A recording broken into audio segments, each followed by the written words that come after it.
It's time for Donny Fandango's, and it's been a while, his Week in Rage. All right. Well, first and foremost, and I'm not sure why, I don't really seem to do well with dudes named Shane and Travis, which is cool because it sounds like names that you give your kids that you're really not going to like later on in life. So I'm not going to read your comments when you go to the post on the Points website or whatever. I'm not going to look at them. So let it out however you need to, but I ain't going to see it. Also, a big shout out to all those that said that they were never going to listen to me again. My ratings are exceptional on both radio stations. Also, and he gave the finger, by the way. 100%. Why do you guys, this is a question for the room outside of Rizz, all right?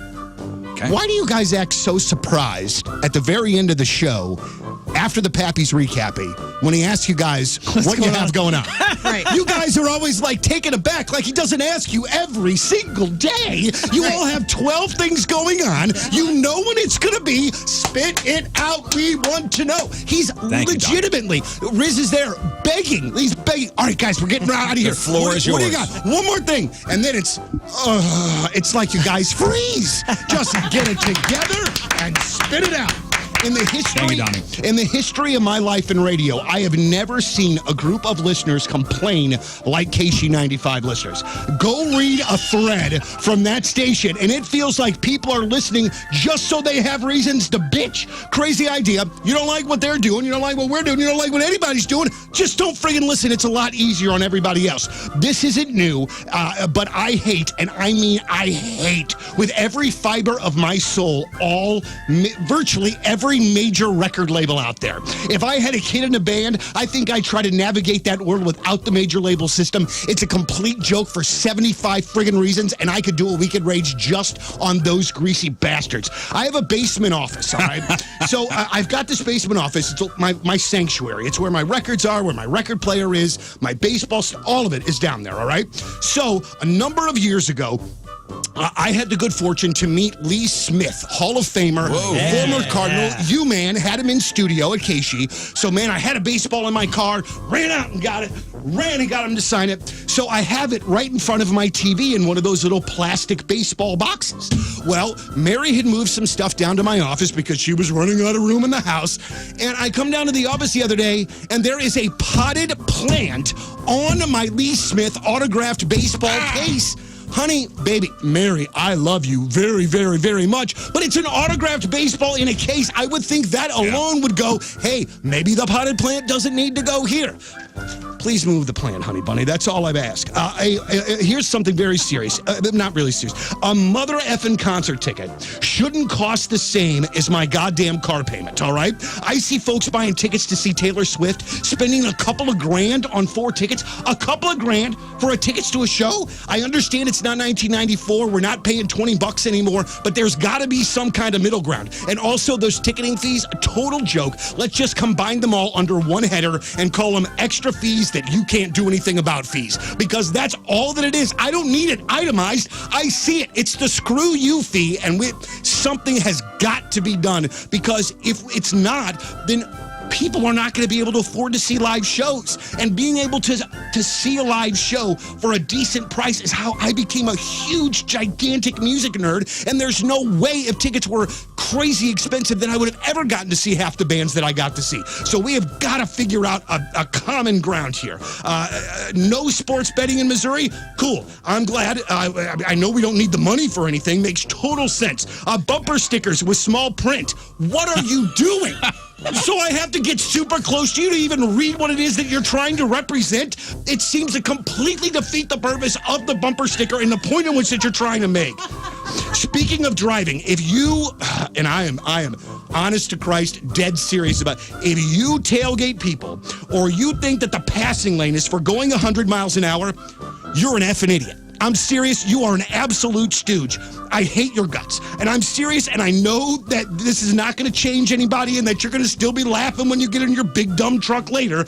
But not only are you putting your dumb self at risk, but you're putting me at risk too. And you know what? I'm just trying to get home to watch the Cardinal game, all right? And to not be mad about you. So why don't you slow down and not be a jackass? And also, the big tire trucks look absolutely ridiculous. Also, let's see where we go here. A big shout out. All right, hold on here. This is what really kind of sort of got the rage percolating. And this happened on Saturday. So, a big shout out, and we all have these in our jobs somewhere, to people that take the little tiny bits of power that they have and they use it to make other people miserable.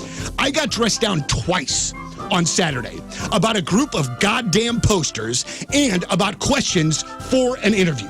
First and foremost, from here on out, unless you are goddamn Bruce Springsteen or Eddie Vedder, if you ask me for your questions in advance, I'm going to say, I don't have them, and we're going to take it by the seat of our pants.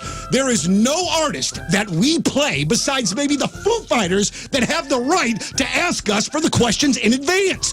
Who do you freaking think that you are? What do you think that we're going to ask? What kind of got you question do you think that there is out there? It's not. It's you just having to have that little bit of power and just make something of it. So I just want to give a massive, massive shout out. We realize as a radio station that the routines for these bands are a big deal. We understand that they get asked for things all of the time. That's why we don't ask for very much. Everything we ask, we give directly away. I'm not asking for anything extra. Moon's not asking for anything. Nobody is backstage asking any band for anything, like at all. So the simple fact that these idiots think that we're trying to get something from them, I absolutely hate it. So I want to give a massive shout out to the camps for Coheed, The Pretty Reckless, Bad Omens, Bandmade, Tiger Cub, Des Rocks, and their crews for being absolutely fantastic. It's really a bummer when someone chooses to whiz all over somebody else's day simply because they can. Each Point Fest, there's always one that stinks to deal with. I used to think it was always the band that didn't know that their people behaved poorly. I'm not so sure that I believe that anymore. Also, just while we're on it, if your idea of taking a meet and greet picture with your fans is standing 3 feet behind them, behind a barrier, I don't think that that's a particularly cool meet and greet and nothing at all in which that I would pay for. Also, real quick, big shout out and a big sorry to Randy, who works at the amphitheater. He's also the guy that bought Jeff's bike. I saw him in catering on Saturday and thought of Jeff and that bike, and holy smokes, I got way too emotional with somebody that I barely know, but it was thinking about Jeff on that bike, and the last time that I saw Jeff was when Randy came to buy the bike from him, and so it all just kind of came going. One last thing, and this is the worst. God, I hate it when I'm an idiot. And that's a lot of times. So you might wonder, hey, why don't you do more of these weekend rages? The answer is incredibly easy. I am not the same dude that I was when I started doing these back on the old show. All right, I changed, and hopefully for the better. I work hard to not let silly things bother me, but sometimes they do, and my reaction when I lose my temper is something that I'm never proud of. Case in point, this Monday. I got super worked up about a guy who was poking fun at me in a totally harmless and not hateful way. I get frustrated when people try to cheat the winner system here, give different names to try to win something or win something within 30 days. So this poor dude calls on Monday, makes a joke to something in the effect of, I'll win as much as I want and you can't stop me. And then he hang up the phone. So of course, I get on the air. I do this absolutely idiotic break, a total waste of energy calling this guy out who was just trying to have fun. You know, like you're supposed to do on radio. So to Dave, or whatever your name is, you're getting the first apology in Weekend Rage history. I'm making progress, but clearly I still have a ways to go. With all of this being said, if you have a temper, you gotta work on it. Life is so much better when you're avoiding the insane and useless anger that you keep pent up. There's been very, very, very, very, very few times in my life when my dumbass anger didn't get me into trouble. That wouldn't have been there otherwise. Trouble that wouldn't have been there otherwise. This Weekend Rage ends with me being a big dumbass, but I guess at least I admit it. There you go, everybody. There you go. Donny Fandango's Weekend Rage. Well done, man. Yeah. Feel better? Not really, man. I feel sweaty and fat. Yeah, you sweat rolling off your nose. I love it, dude. I could have used you at Stan's Donuts, I tell you that. That coffee would have been complimentary.